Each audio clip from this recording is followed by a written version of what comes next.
Olá, seja bem-vindo a mais um Theo MediaCast. Sempre, toda semana, uma novidade, um assunto diferente, mas sempre falando de vida e fé para a glória de Deus. Nós estamos tratando de assuntos variados aqui, já tivemos técnicos e tal, sempre com uma visão cristã da história, e em áreas que às vezes pode ser surpreendente para você, outras não são muito. Temos aqui alguns programas falando de denominações, o que elas são, o que significa. Aliás, hoje eu já comecei a engatilhar um programa mais aqui nos preâmbulos desta gravação.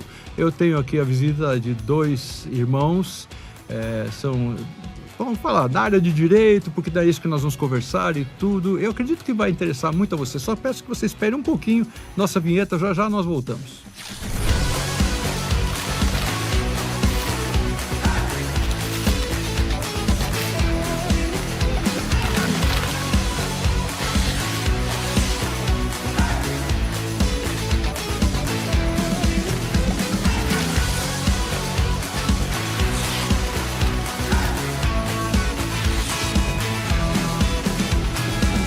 Então, é isso aí. Estamos recebendo dois irmãos aqui que trabalham nessa área. Uma espécie de uma confraria? Não vou dizer que é confraria, também. Mas pode ser, por que não, né? Que da área de direito. Os dois são bacharéis em direito e advogados também, os dois exercendo Exato. Nessa área e tudo. Eu tenho uma filha formada em direito no Mackenzie, mas ela não... Ela já até passou na OAB, mas não pegou a carteirinha porque ela trabalha no TJ. E advogado não pode trabalhar. Aquelas coisas que vocês conhecem até melhor que eu. Sim. E tem outro filho formado em Direito também. Nem exerce a área de Direito, só que o outro trabalha na empresa aérea. Então, mas eu acho que Direito sempre tem muito a ver até com a teologia. Porque tem certas coisas que nós caminhamos juntos, o preparo do boa hermenêutica e tal, tem muita coisa que é afim nessa área, né? Mas, enfim, vamos começar com desmistificar uma coisa. Eu gostaria primeiro, antes disso, eu ia falar para começar, mas vamos antes. Eu peço que vocês se apresentem melhor ainda, inclusive das denominações que vocês participam, e depois nós vamos continuar essa nossa conversa. Quem que é o mais velho? O Nunité? Sou eu, mais velho. Então vai lá.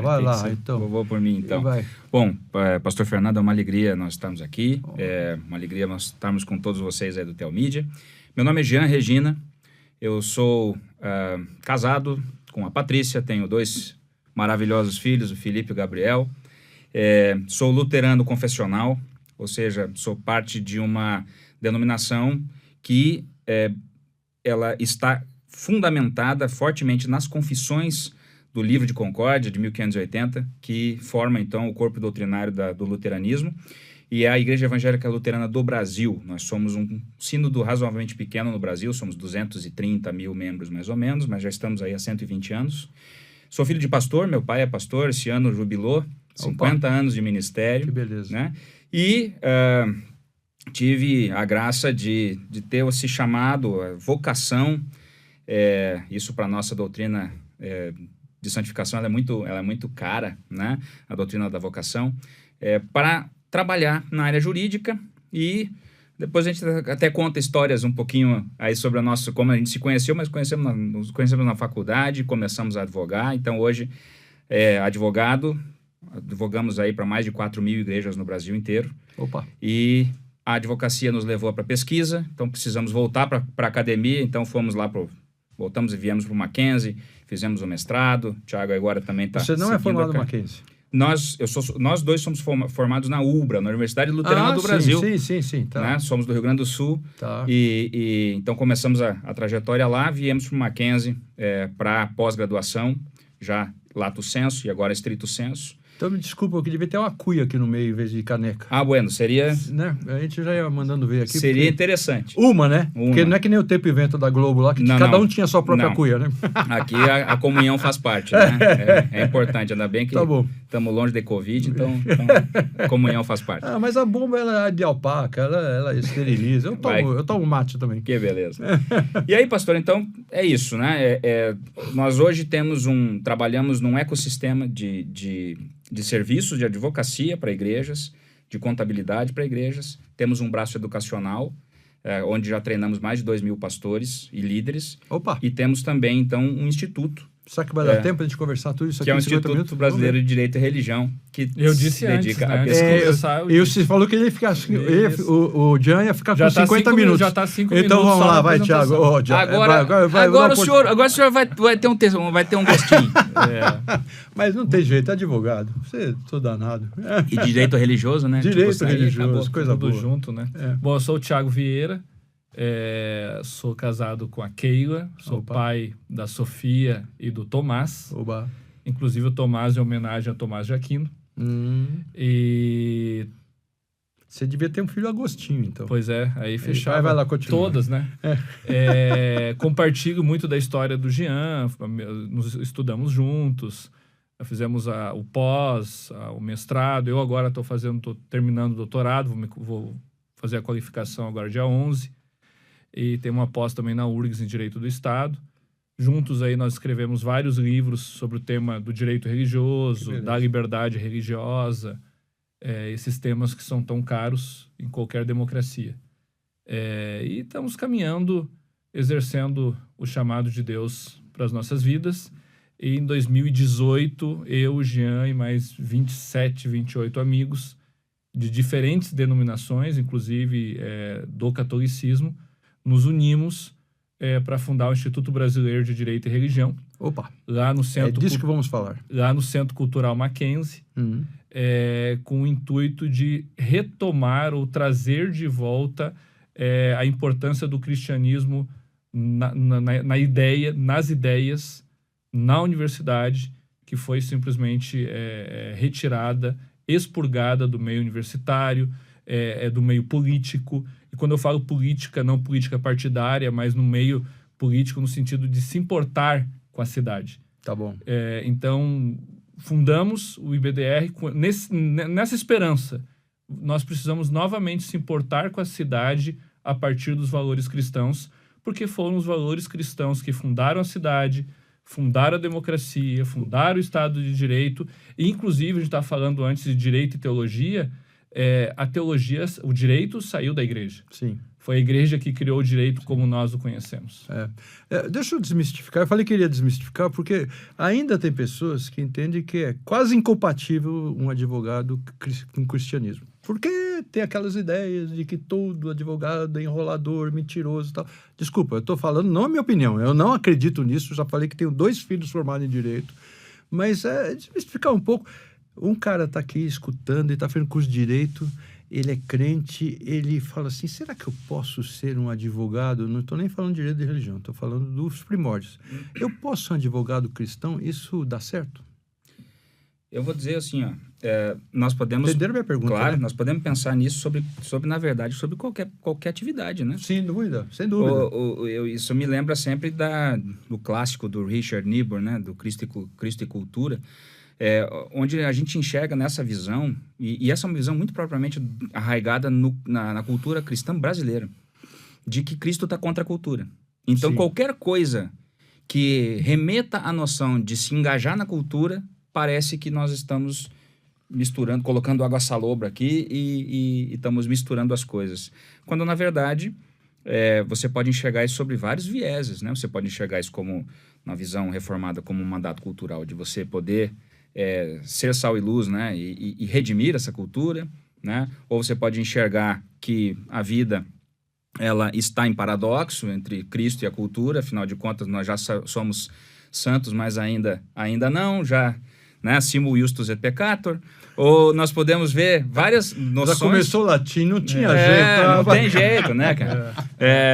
O cara não vem com juridiquês e com latim, falar, né? É brabo, brabo. Então, a gente pode enxergar dessa maneira. Então, eu vejo assim, o engajamento de um advogado, e não apenas de um advogado, mas de um profissional do direito, né? Porque, afinal de contas, são tantas carreiras que o direito proporciona.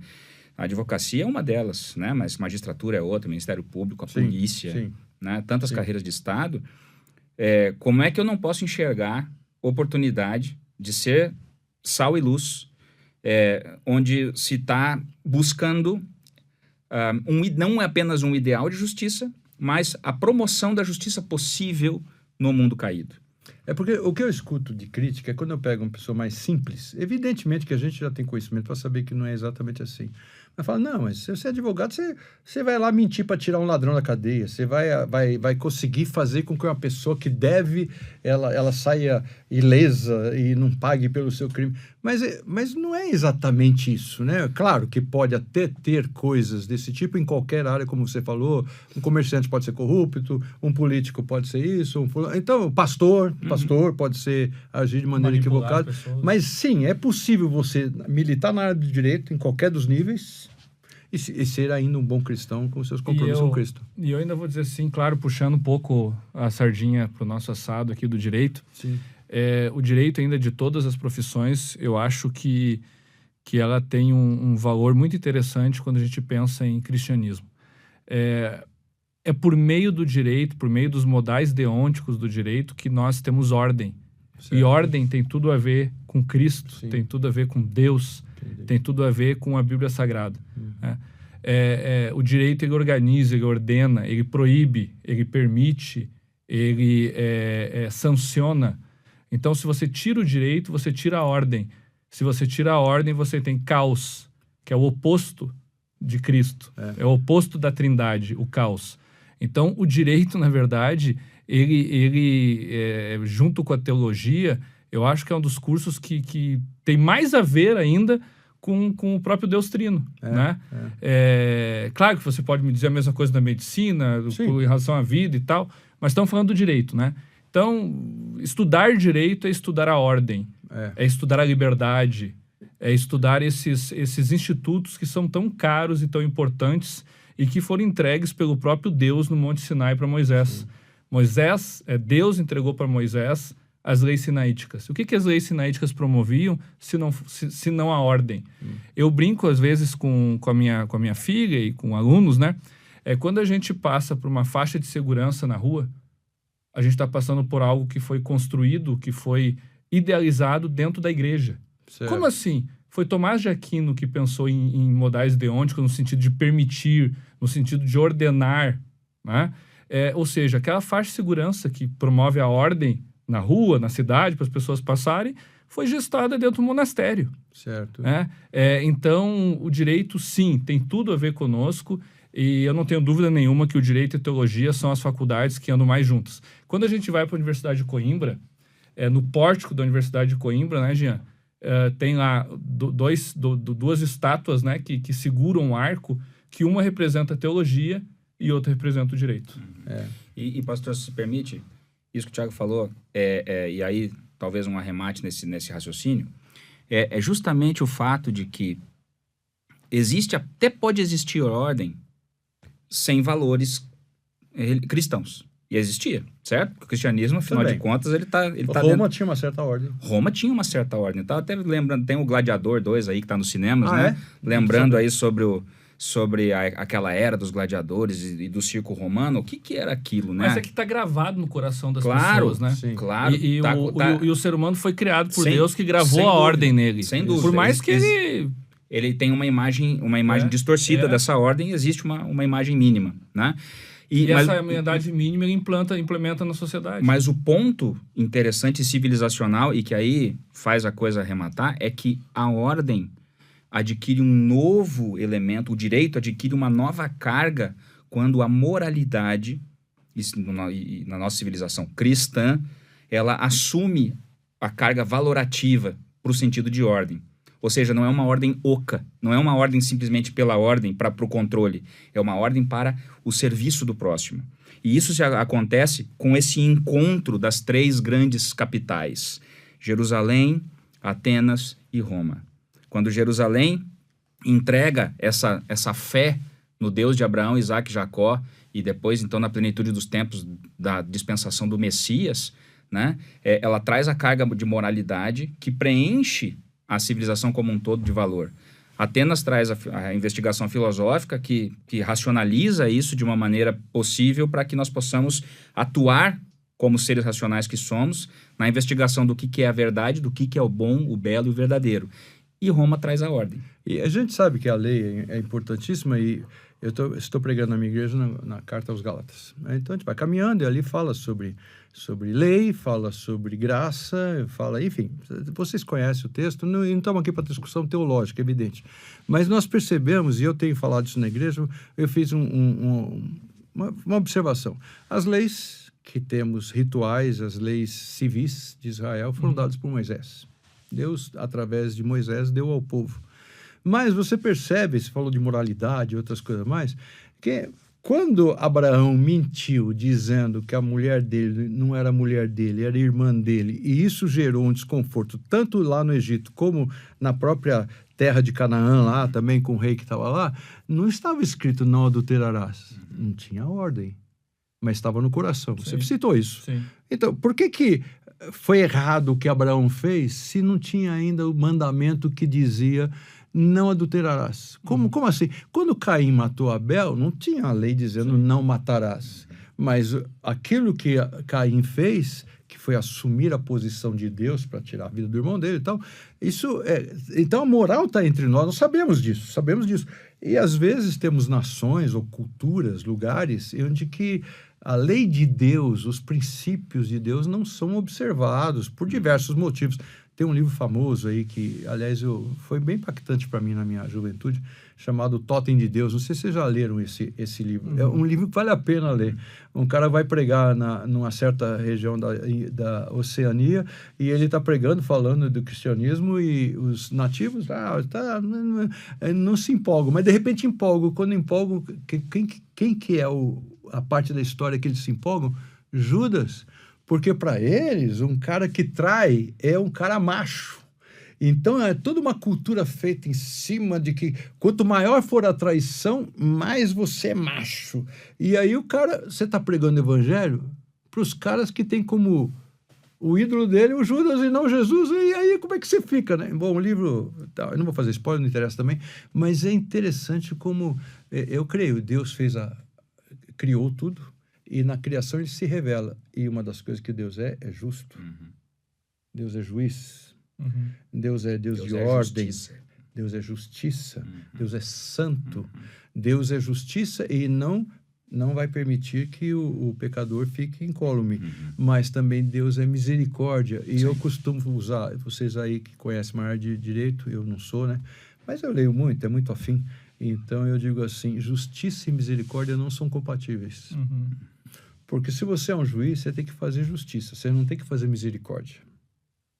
E a única maneira de justiça e misericórdia serem compatíveis é quando o justo juiz, ele paga o preço da injustiça. É o único jeito, porque não adianta o juiz é tão bonzinho, aquele juiz lá, porque eu fui lá e tal, e falei, e ele viu minha situação. Não, tem a lei, o juiz tem que encaixar na lei. Não encaixou na lei, está errado. Mas vamos lá. Já chega de toda essa conversa aqui. Isso aí que o senhor está falando vai explodindo ideia na cabeça. Imagina, né? claro, sim. Né? Mas vamos lá, e vamos falar e se a gente não focar, nós vamos parar e falar só de teologia. Mas vamos falar do que importa. Então, e aí, direito religioso? Como assim? Do que está falando liberdade religiosa? Do que nós podemos fazer? Uma vez um amigo meu, ele falou, estava reclamando que teve uma bronca lá na cidade, uma multa, a igreja dele foi ameaçada porque estavam fazendo barulho, culto de vigília, e estavam fazendo barulho e alguém denunciou lá por a questão de silêncio e foi lá a polícia e mandou parar de fazer barulho. Eu falei, mas por que você está reclamando? Não, porque o Estado está intervindo na igreja. Eu falei, não está intervindo na igreja, tem lei. Você não é impedido de cultuar, mas peraí.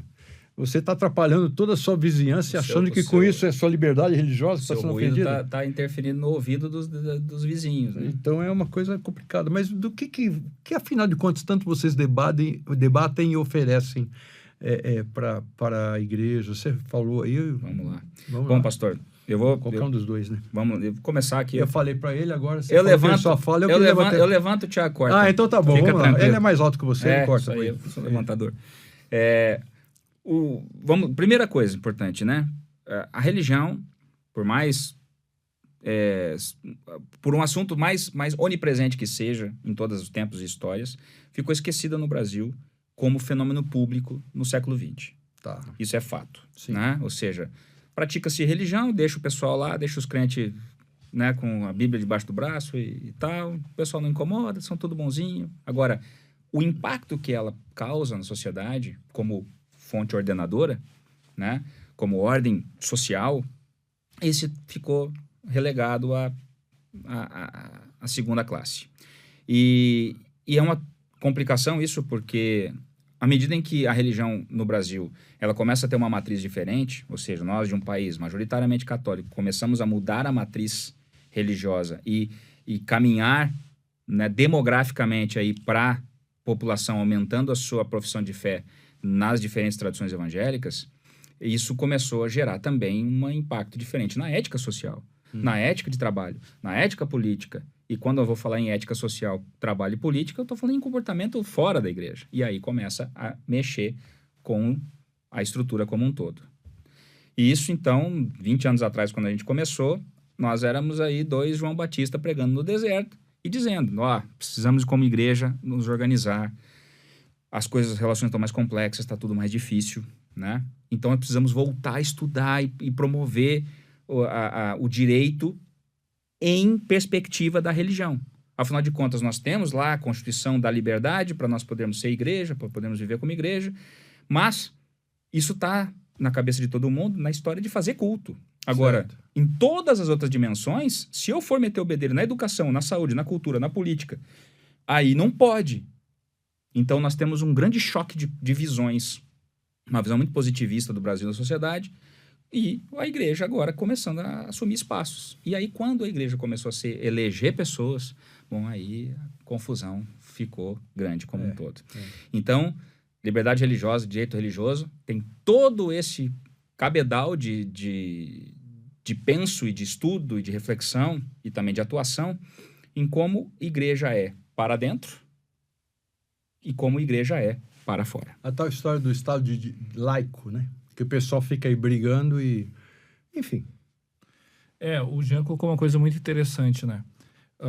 A ética católica romana, que foi a igreja que desbravou o Brasil e formou o Brasil, se não fossem os católicos, não sei quando o Brasil seria desbravado, não sei o que ia acontecer, a história seria totalmente outra.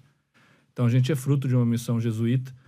E a ética católica, ela é uma ética da cultura, né? O Cristo da cultura, lembrando lá de Niebuhr de novo, né? E isso acaba sendo uma amálgama, né? O que é religião, o que não é religião, isso é bem próprio do catolicismo, né? Aquela ideia do ônibus de 2 andares que tá junto, né? Já os evangélicos sempre tiveram uma outra ideia, né? Como já falou, ou contra qualquer coisa que seja cultural, ou tenho que transformar esse ônibus em 3 ônibus, pensando no calvinismo e por aí vai, né? Quando o evangélico entendeu que ele precisava participar da cultura e não se retirar da cultura, como os pietistas fizeram, né? Ele precisava participar da cultura, quando ele se deu conta, é século XX, né? Bom, por que eu disse isso? Porque ao longo desses 100 anos antes, né? Vamos pegar o recorte da República Velha. Então, de 1891 até final do século XX, nós temos esse fenômeno que o religioso não participa. Ou ele é a cultura, que é o católico, ou ele está fora. Ele não participa de nada, tá? Bom, qual é o efeito disso? O efeito disso na liberdade religiosa e na ciência do direito religioso é muito grande. Por quê? Porque ninguém debate sobre isso. Tá bom, o pessoal está fazendo seu culto lá na vila, lá no bairro, e estão lá vivendo igreja só lá dentro. Os católicos são mainframe, então tá tudo certo, tá tudo legal. Quando os evangélicos saem da toca e vão participar da cultura, eles não participam da cultura, eu estou falando aqui cultura, sociedade, aspecto político, a vida pública. Quando o evangélico sai da toca para participar da vida pública, ele participa diferente do católico. Ele participa para transformar. Se tu pega um neopentecostal, ele quer assumir um monte, né? Ele quer assumir um monte. Se tu pega um calvinista, ele quer transformar um monte. Então, liderar a esfera. Ou quer liderar a esfera, pensando em Kuyper, ou a cosmogonia de Doivard, quer liderar todos aqueles pontos de Doivard. Então, veja, é totalmente diferente do católico, que é o mainframe, que não está pensando nisso. Bom, isso gera uma revolução. E todos aqueles... ou uma reação, e todos aqueles doutrinadores, os caras do direito que escreviam sobre isso, como não existia esse movimento no espaço público, escreviam 2 páginas sobre liberdade religiosa. Tu pega um livro de 500 páginas, como um livro lá do José Afonso da Silva, que é um grande 500 páginas de direito constitucional. 500 páginas de direito constitucional. Tem 2 páginas sobre liberdade religiosa. Entendi. Por quê? Porque não existe movimento na sociedade sobre isso. Eles estão lá no canto deles. Mas, de certa maneira, não tá em cada pedaço do direito. Quer dizer, a liberdade religiosa... Como é que eu vou expressar? Sim, e está, porque... Não é uma coisa assim, estanque. Porque quando nós temos... E aí é o ponto que eu vou falar. A tua colocação bom, foi muito boa, porque, veja, bom. Quando nós começamos a estudar e a pensar liberdade religiosa, como realmente deve pensar, no sentido de, olha, tem vários atores aqui no espaço público, tem várias religiões diferentes, bom, agora eu vou ter que ter liberdade, porque estão porque tá dando briga até. Tem conflito. Tem conflito. Uma tá dizendo que a outra tá errada, acabou a outra o monismo. tá dizendo que a um tá errado. Acabou o não monismo. precisa ser só protestante e católico. Não, você entra um bando, daí você entra todo Islã, mundo e você tal, entra entra com todo muita mundo. coisa. Isso. Agora a gente precisa... O que eu faço com isso? Bom, aí tu tem uma visão francesa. Qual é a visão francesa? Coloca todo mundo na toca de novo. Joga todo mundo na toca. Eles não querem esses caras aqui. Só que quando a gente coloca essas pessoas todas na toca... Apesar da liberdade, igualdade, fraternidade... Né? Conversa fiada. O que acontece? Eu preciso tirar a religião porque ela é um ator que desestabiliza a sociedade. Visão francesa. Então eu tiro a religião do espaço público e deixo na toca. Né? E esse pensamento não era o pensamento brasileiro. Porque o pensamento brasileiro é tipo assim... tá tudo certo, eu nem vou pensar nisso. É bem isso que a gente vê. Eu nem vou pensar nisso. Bom... Quando começa a dar conflito, tu tem que fazer escolhas. Né? Eu jogo todo mundo na toca, como a França, a Bélgica, Canadá fazem, ou eu acabo com esses caras, como a China faz, e mudo a religião deles, como a China faz, ou todos têm que conviver juntos, como os Estados Unidos faz, como a Espanha faz, como a Itália faz, como Portugal faz. Como é que eu faço todos conviverem juntos? Né? E aí a gente começou, eu e o Jean, nós precisamos entender isso. E fomos estudar fora. E percebemos modelos americano, português, espanhol, italiano, alemão. Com muita produção. Com muita coisa, produção. mas muita produção. A Alemanha também é forte na questão de direito, né? Também, Sim, muita especialmente produção. constitucional. Muita produção. E a gente foi olhar a nossa Constituição. E quando a gente se depara com a nossa Constituição e se depara com a doutrina espanhola, por exemplo, a gente vê muita sinergia. É mesmo? Ele consegue perceber, opa, o constitucionalista lá em 1986, quando começou a escrever a Constituição, ele estava escrevendo isso aqui bebendo da Espanha, bebendo de Portugal. Mais do que dos Estados Unidos? Muito mais. Muito mais. Interessante, né? Isso também, eu sou um ignorante aqui. Mas também bebendo um pouco dos Estados Unidos, também. Né? E até de um filósofo francês católico, chamado Jacques Maritain. Jacques Maritain do século XX mesmo. O Tocqueville também era católico, também era francês, mas é mais antigo, né? Mas principalmente o de Jacques Maritain. Mas também lembrando, peraí, mas... Eu acho que eu li alguma coisa dele. O Jacques Maritain é o cara que só ele e Renan Cassin escreveram a Declaração Universal dos Direitos do Homem. Então vai ver que é por causa disso que eu já ouvi falar dele. Discípulos de um outro padre chamado Antonin Sertiange, que ficou famoso. Até porque eu tive em Estrasburgo, eu fui lá na sede, tinha lá, tudo tá escrito lá e tal. Então, assim, bom, então nós começamos a perceber, opa, peraí, o constitucionalismo brasileiro bebeu muito desses caras, especialmente na Europa. E especialmente países que têm a ver com a tradição católica. E aí nós começamos a investigar mais. E aí a gente se depara aonde? Com a Escola de Salamanca.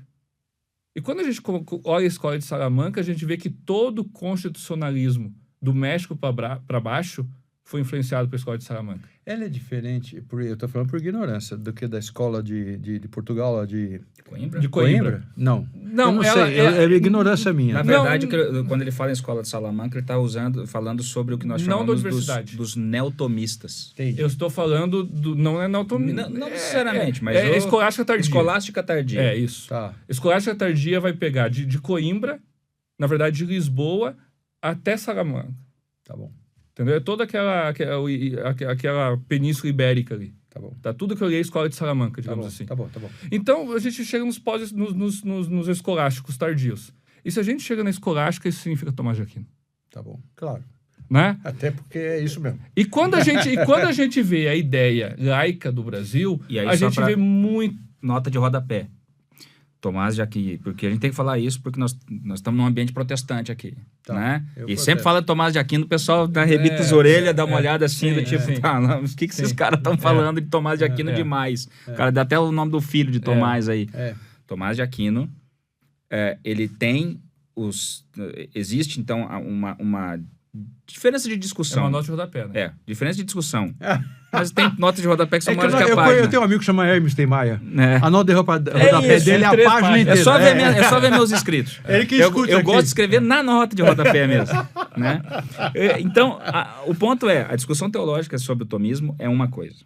Agora, o senso de ordem estrutural pelo raciocínio filosófico aristotélico com carga cristã que Tomás de Aquino trouxe para a civilização ocidental, é o tesouro da civilização. O que o Jean está querendo dizer é que a teologia de Tomás de Aquino é uma coisa. Agora, a filosofia de Tomás de Aquino, a filosofia política, foi o que construiu o Brasil. É o grande tesouro civilizacional. A diferença de agostiniano e tomista, algumas coisas são bem importantes. Agostinho está lá... E Agostinho é um neoplatonista e tem uma ideia um pouco diferente, também é um gigante. E o foco dele é o reino de Deus transcendente. Quando a gente pensa em sociedade, quando a gente pensa em filosofia política, o grande gigante é Tomás de Aquino. E a gente vê reverberações disso no constitucionalismo brasileiro.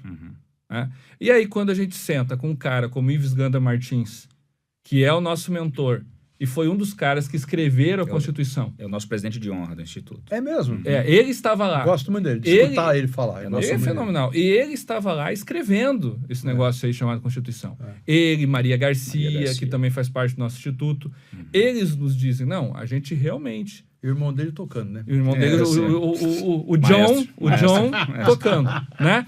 Então, nós ali, mais com... Ele cita vários nomes. Nós, realmente, a nossa fonte foi Tomás de Aquino. E não diretamente. Mas, veja... Os reflexos. Cara, veja, nós fomos fundados, criados por portugueses. Nós temos muita influência de espanhóis. Onde é que a civilização ocidental nasceu? Bom, a civilização ocidental nasceu a partir de Cristo. Mas quando é que ela se desenvolveu filosoficamente? Aí vai passar por Agostinho e tal, vai chegar em Carlos Magno. E depois, quando é que ela filosoficamente, então, ela deita suas raízes e nós temos o que é a Europa? Até eu cito um autor aqui, indico, Remy Brague, Europa, a Via Romana. Esse eu não conheço. Remy Brague é um grande intelectual europeu, é vivo ainda, que tem uma obra... É contemporâneo. Contemporâneo. E tem uma obra chamada Europa, a Via Romana, que é sensacional. Em português? Tem em português. Até editado por um amigo nosso, Marcelo de Azevedo Sampaio. Isso. Né? Editora Minema. Então, Minema. Então, assim, ali ele demonstra como esse fenômeno aconteceu. E o constitucionalismo brasileiro, desde o Brasil Império, bebe muito disso. E quando nós temos a ruptura com a República Velha, que tem sim influência francesa na ruptura, ainda é uma influência francesa branda, porque é uma influência francesa de Augusto Comte, que era um espiritualista. Entendeu? Então, é uma influência branda. E essa influência, ela não mexe no fenômeno religioso. Né? Os construtores da No sentido de, olha, o fenômeno religioso é ruim, o fenômeno religioso não é legal. José Bonifácio, que é o patriarca da independência, ele viu toda a fusarca lá na Revolução Francesa. Ele lutou contra Napoleão em 1808, lá com o Batalhão de Coimbra, quando a família real veio para o Brasil. Ele viu o que o Edmund Burke escreve com relação à Revolução Francesa. Ele e o Visconde de Cairu enxergaram isso também. Estavam lá. E quando constroem o eixo sobre o qual a civilização, a sociedade brasileira vai se fundar como projeto de nação, leva em consideração isso e diz, cara, nós somos aí iluministas, eles beberam do iluminismo, né? Mas nós temos um firme fundamento filosófico aqui, que é a base religiosa. Né? É a base religiosa cristã. Tanto é que o Rui Barbosa, ele dando uma palestra para o Colégio Anchieta, no Colégio Anchieta, ele diz que a República, que primeiro ele começa assim, que o Brasil é cristão, nasceu cristão, é cristão e cristão continuará sendo. E que a República não veio matar o cristianismo. A República veio, na verdade, libertar o cristianismo das mãos do Estado. E ainda completa dizendo assim, e a fórmula da liberdade de nossa nação há de ser a fórmula do Evangelho. Rui Barbosa diz isso. É um cara que até ateu era.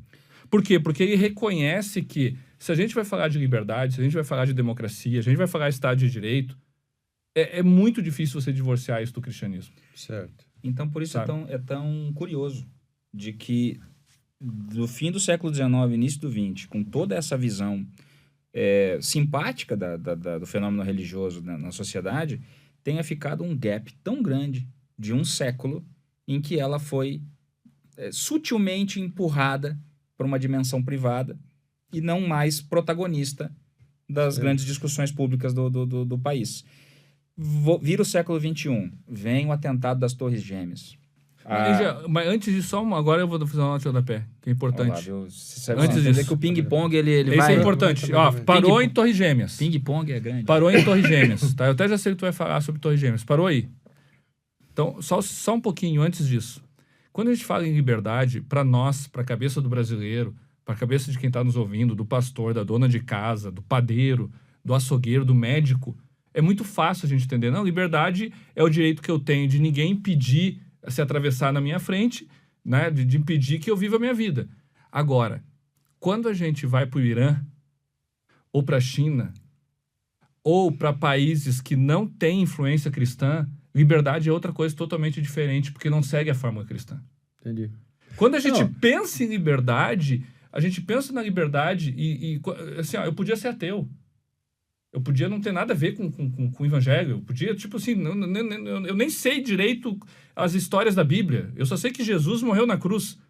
Mas eu sei o que é liberdade. Tu sabe o que é liberdade? Tu sabe? Porque tu vive num país cristão. Vai viver lá no Nepal. Liberdade lá é outra coisa totalmente diferente. Você é livre para continuar respirando enquanto você cumprir tudo que você tem que cumprir. E aí, qual é que é o problema da França? É que a França, em 1789, diz o seguinte... a França diz o seguinte, eu não quero mais saber da igreja. Eu quero tirar tudo que tem a ver com igreja. Por isso que a ideia de liberdade lá é diferente também. Porque tudo que tem a ver com igreja, olha, vamos rechaçar, vamos tirar do espaço público. E aí, assim, quer fazer um recorte teológico sobre esse tema? Você entenda a visão que muitos têm, né? Está falando sobre desmistificar esse ponto, né, de engajar na cultura ou não, numa exegese muito, muito fechada de Salmos 1, né? Sobre o bem-aventurado lá, aquele que se separa do mundo. Que medita, né? na lei do Senhor. Não, isso, e que não anda no conselho do ímpio, não se senta na roda do escarnecedor. E ele vai enxergar isso, ele vai justificar isso com Salmos 2, inclusive. Certo. Vai dizendo assim, olha, viu? O que os príncipes da terra estão lá confabulando contra o Senhor e seu ungido e dizendo, vamos nos livrar das amarras que eles nos oprimem. Isso. E aí continua dizendo que Deus dá risada da cara deles e ele é o grande soberano Senhor. Aí chegaram as Torres Gêmeas. Exatamente. Né? As Torres Gêmeas fazem o quê, pastor? Elas jogam na civilização ocidental como uma bomba a lembrança de que a religião continua viva e ativa e sendo o grande pêndulo das nações em termos de conquista, em termos de persecução da história, de consumação do tempo. E ela constrói a sociedade. Ou é uma sociedade com liberdade, que é a sociedade cristã, que o Jacques Maritain chama de fermento do evangelho, que é o melhor modelo. E por que é o melhor modelo? Porque foi Deus que deu. Deus sabe todas as coisas. Ele é soberano. Ele nos deu o melhor modelo. Ou tu tem o modelo árabe. Não, e aí, não é o melhor modelo. Não é o melhor modelo, não é em oposição, e é claro, nem em oposição a isso. E as lideranças, todo mundo começa a lembrar, mas Deus não tinha morrido, que nem o Nietzsche falou antes lá atrás, a religião não era um negócio meio que estava no ocaso, não estava acabando. Não, está mais forte do que nunca. O que aconteceu recentemente nos Estados Unidos mostra isso. Exato. Né? Esse resultado dessa eleição, Não. que para alguns, assim, que surpresa. Não foi surpresa nenhuma. Isso É aí, uma resposta. Não, Surpresa, resposta. Ele não clara. é um trumpismo. É uma resposta. Então, assim, ó, clara. na É a larga resposta, é né? isso. Na curta, direito religioso é o estudo do fenômeno da religião na sua dimensão pública, ou seja, nós não vamos fazer teologia jurídica. Vocês não Nós estão falando assim, não, eu quero que a sua igreja tenha direito de fazer culto às 2h da manhã. Não é isso? Direito Também, religioso, né? também, só que ela tem que fazer isolamento acústico. Sim, claro. Ela tem que ter liberdade de Ela ficar vive em 24 horas sociedade. aberta se ela Porque quiser. isso tem a ver com Isso. o modelo que foi entregue para nós pela igreja. Por exemplo, por que eu tenho direito fundamental? Porque eu fui criado à imagem e semelhança de Deus. Porque eu tenho Exatamente. dignidade humana. Isso. Por que eu tenho dignidade humana? Porque eu não sou bicho. Eu não sou bicho porque eu tenho imago Dei. Tá. Mas o meu vizinho, ele é bicho? Se ele é bicho, eu posso ter o som alto que eu quiser. Não, ele não é bicho. Ele também tem o imago Dei. É. Ele também tem dignidade. O Então, duro é que a lei vai dar mais punição para você tratar mal os bichos do que para tratar os aí humanos. é uma outra história, já diria o Magno Malta. Isso é papo para outro café. Mas aí, então, como o vizinho, que não é bicho, não importa a religião dele, ele é um ser humano, ele tem imago dele, é um ser humano igual você. Sim, Ele também tem direitos fundamentais. exatamente. Então, o teu direito fundamental não é mais fundamental que o dele. Claro. Isso não existe. Aquela história da minha liberdade vai até onde começa a sua? Ou não chega a isso? Eu não concordo muito com essa frase, porque se a minha liberdade vai quando começa a sua, quer dizer que a sua é melhor que a minha. Porque a minha termina quando começa a sua. Então a sua é melhor. Não, a minha liberdade convive com a sua. Certo. Então, o que acontece? Se a gente choca, nós temos que ceder. Porque nós vivemos Não só sociedade. eu, somos nós. Não é um que cede. Esse é o grande problema que nós estamos vendo hoje na sociedade. O fulano tem que ceder. O pastor não pode mais falar que homossexualidade é pecado. Conversa fiada. O pastor pode falar que homossexualidade Segundo é pecado. a minha fé, é assim Segundo a que minha funciona. fé. Agora, quando é que o pastor vai ter que ceder? O pastor vai ter que ceder no sentido de daqui a pouco ele... vamos lá. No caso do som, ele vai ter que pôr isolamento acústico. Claro. E é o que eu entendo. Ele vai isso ter que mesmo. pôr- Ele não vai poder dizer que jogar uma caixa de som para a rua significa que eu estou fazendo missões. Ele vai ceder sempre quando o que ele está fazendo invade a esfera pública e alcança uma outra pessoa e não é algo meramente espiritual. Vamos lá.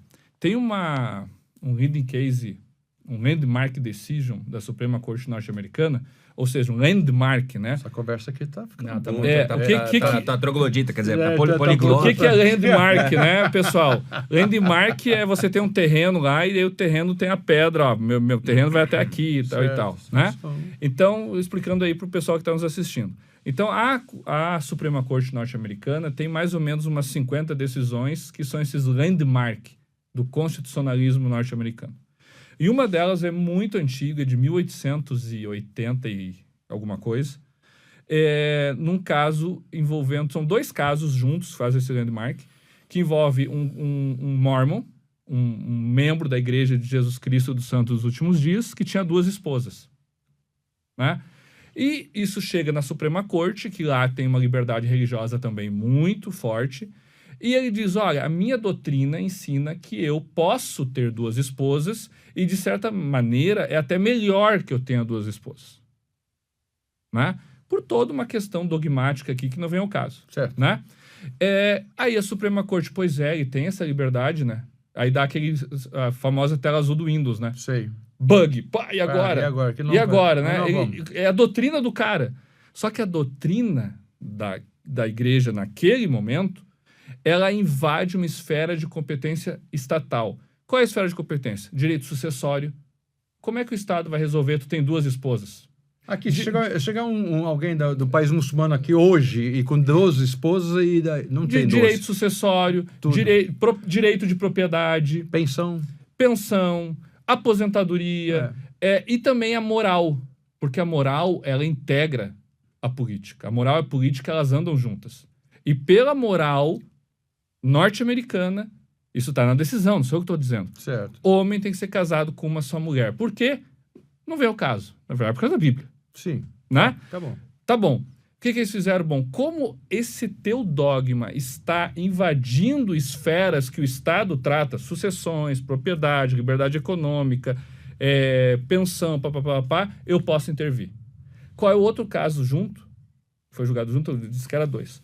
O outro é um casal de puritanos que o filho estava doente e, na época, aquele filho doente poderia ser submetido a uma cirurgia e talvez o filho fosse curado. E o pastor e a igreja e o casal disseram o seguinte, olha, Deus vai curar. Não precisamos de cirurgia. Tem uma profecia que diz que Deus vai curar, a gente não precisa da cirurgia. E a criança morreu. É homicídio? Aí o Estado disse, aqui está apenas o elemento fé. Por quê? Por 2 situações. Primeiro, a criança foi sempre bem cuidada. Eles não deixaram de cuidar da criança em nenhum momento. E segundo, a cirurgia era um grande talvez. Por um talvez, eles vão ferir a fé deles? Não. Então o Estado não vai se meter. Entenderam? Entendeu, gente? Então aqui é a fronteira. Existe aí Aquilo que, por exemplo, homossexualidade é pecado. O que o Estado tem que se meter nisso? O que é pecado? O que não é pecado? É uma coisa que não tem relevância para o espaço público. E aí vamos para a laicidade. Né? O Estado não tem competência para entender o que é pecado. Não pode nem declarar que existe Deus, nem que não existe Deus. Porque existe inferno, que não existe inferno. Então, se ele declarar que existe pecado, existe remissão. Se existe remissão, aí vem... Qual que é o problema do pecado? Agora, ir para o inferno, mas eu não acredito no inferno. Então... Esse é o grande ponto. Lá na questão dos mormons tinha questão sucessória, tem reflexo e tal. Só para dar uma dimensão, pastor, de que tudo isso que nós estamos falando... isso tudo está dentro do universo do fenômeno religioso na sua vivência interna como igreja. Então, quando eu vou falar em estatuto da igreja, regimento da igreja, leis da igreja... Nossa, rapaz, o último estatuto da minha igreja que eu adequei, que tamanho que ficou, um negócio desse tamanho agora. Vocês sabem disso. Então, como você fazer o que nós chamamos isso de espelhamento teológico normativo? Como eu escrevo em linguagem jurídica a doutrina da igreja para protegê-la. Porque daí eu sou um organismo organizado para crescer. Né? E que precisa do reconhecimento do Estado. E que o Estado ele é obrigado a reconhecer. Né? Eu não preciso do reconhecimento do Estado para eu existir como igreja. Agora, para eu usufruir da plenitude dos direitos, para eu poder me investir da plenitude dos direitos e poder fazer esse trabalho aí com proteção, aí eu vou me incorporar, né? Eu vou ter uma corporeidade através de uma organização religiosa. Aí vem o estatuto, aí vem o regimento, aí vem as leis. Então, como é que eu vou... eu chego no cartório com todo esse peso de 2000 anos de tradição. Então, o tio do cartório, ele realmente não vai poder... Sem contar que o tio do cartório tem outro tio de cartório. Que você vai num cartório, o tio pensa de um jeito, no outro tio pensa de outro jeito. E aí tá o trabalho do direito religioso. Sim. De poder falar pro cara, não é o que tu pensa que interessa, existe lá todo esse arcabouço para poder garantir que cuida a coisa como ela funciona. O que tu pensa é importante na tua família, no espaço público, para conversar e tal. Podemos até ir ali no boteco e tomar uma Pepsi, uma Coca-Cola, né? Se o cara é luterano... Gaúcho fala em Pepsi, os outros aqui falam de Coca. E se for luterano, tomar um chopp, tá tudo certo. Né? Mas agora aqui o que tu pensa não me interessa. Só carimba. E a lei obriga ele a fazer isso. Só carimba para nós. Isso por um lado, tá? E pro outro lado, olha, tudo que nós estamos falando tem reflexo na hora de pensar num pastor pedindo vínculo de emprego, por exemplo, contra a igreja, num processo. Tem a ver com relação ao processo tributário da igreja, imunidades, responsabilidade civil, quando a igreja está lá. Ou seja, quando a religião ela tem que ser uma chave de interpretação para os conflitos envolvendo a organização e a sociedade e o Estado. Mas não tem nada a ver com o culto. Ou tem a ver com o culto, mas prescinde. Porque, por exemplo, agora o caso de Pernambuco, não sei se o senhor ficou sabendo. As crianças, no intervalo de aula... Crianças, adolescentes, elas se reúnem para ler a Bíblia para fazer um culto. Aí o sindicato dos professores denunciou essa prática e o Ministério Público aceitou a denúncia para ver o que estava acontecendo, porque é um absurdo que os alunos, ao invés de fumar maconha, ao invés de fazer sexo nos banheiros, que são coisas tão bacanas. Eles estavam lendo a Bíblia. Você que está escutando, você não está vendo o rosto dele. Ele está ironizando, tá bom? Ironizando. Bom? Então, assim, o aluno, ele, ao invés dele fumar maconha, dele fazer sexo no banheiro, veja só a ironia, que absurdo. Eles estão fazendo um culto. Estão lendo a Bíblia. Estão lendo a Bíblia, fazendo oração, música. no intervalo de aula. Aqui, esses alunos têm a liberdade de culto. Não interessa que eles não tenham um estatuto social, um CNPJ de igreja, Sim, pouco importa. sim. Eles têm a liberdade de culto, inclusive dentro da escola. Óbvio, respeitando no intervalo, sem prejudicar o programa da escola e tal, né? Então, fazendo essa parte, o estatuto é importante, óbvio que é importante, quando a gente está falando de organização religiosa, não em culto, né? Isso. E só para trazer mais um recorte importante, pastor, neste momento, nós estamos aí, mais uma vez, o Supremo Tribunal Federal se pronunciando a respeito de um tema que parece, que parece trivial, e é trivial no sentido de, tipo, parece que aqui é a Suíça, né, que não tem coisa mais, assim, urgente, mas que simbolicamente... Mas se chegou lá, tem que fazer. Mas que chegou lá, tem que fazer. E urgente no sentido... Vou até olhar aqui como é que tá. De declaração, porque está em julgamento ainda, assim, está no painel virtual do julgamento, tá vendo, nosso instituto parte, né? é parte desse processo, que é, mais uma vez, o pedido para a retirada dos crucifixos dos prédios públicos, né? E, neste momento, nós estamos com 3 votos de 3 ministros, do ministro... Eu achei que tá 4 já. Já está 4? Bom, tínhamos 3 votos, ministro relator, Cristiano Zanin, e 2 vogais, o ministro Flávio Dino, recentemente agora saiu do ministro André Mendonça, né, unânimes no sentido de manutenção, de que aquele símbolo religioso ele tem uma força de comunicação da tradição cultural da nossa nação. Brasileira. Esse aí, né? 4 votos. 4 votos, então, da nossa nação brasileira, inclusive no voto do ministro André Mendonça, tem que falar que temos a honra aí de termos uma obra do Tiago citada no voto do Supremo. Opa, que beleza. Né? Que é uma das teorias, das primeiras teorias brasileiras de liberdade religiosa foi a dissertação de mestrado do Tiago. Então, Eu quero ver depois. A gente acha isso para conhecer, né? Isso se lança, isso projeta as luzes que a nação vai enxergar o fenômeno religioso. Mas é tudo que a gente está falando aqui. É isso. Se nós reconhecemos a religião como um fator importante na construção da sociedade, e no caso brasileiro o cristianismo, a coisa mais normal é ter um crucifixo no prédio público. Rapaz, o meu tempo está acabando. Ainda tem tempo. Tem 4 minutos, 5 minutos. Inteiros. Mas onde que nós vamos chegar? Como é que a gente consegue? Nós vamos ter que fazer um segundo mesmo. Com alegria. Mas vamos lá. E então, o que vocês trabalham mais como grupo? Vocês estão dando subsídios? Estão levantando discussões? O que é mais Muito importante disso tudo? O Instituto, ele tem o objetivo de fazer esse debate, trazer esse resgate da religião no espaço público. Não só para os militantes do direito. Não, e aí que está. Ele é um instituto em que a religião no espaço público é estudada pelo direito, pela teologia, pela filosofia, pela economia. Nós temos advogados, juízes, desembargadores, pastores, filósofos economistas, historiadores que fazem parte do grupo. Somos mais de 200 pesquisadores. E não só aí tu tem o catolicismo, tu tem desde o catolicismo, que é a igreja cristã mais tradicional, até neopentecostais. Então, você tem ali pastor da Universal, que faz parte do grupo. Né? É livre associação? É livre associação. É livre pero no mucho. Sim. Por que é livre? Se é uma associação, você já não é... A pessoa tem que reconhecer a tradição judaico-cristã como a fonte irradiadora da construção da civilização ocidental e tem que ser membro de uma igreja cristã. Não pode ser um anarquista. E é assim, tem que ser membro de uma igreja cristã. E o que é igreja cristã? Não somos nós que definimos. É você que define.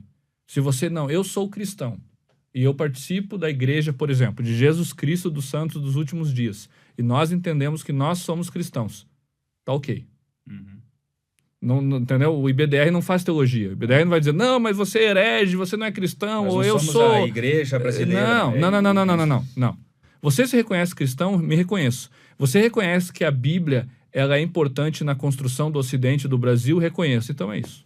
Assina aqui. Então aí o Instituto ele faz esse debate, e esse debate é feito academicamente. Então nós temos uma revista acadêmica, a Dignitas, que é uma revista onde você vai encontrar ali subsídio. Que já agora está na quarta edição. Na quarta edição.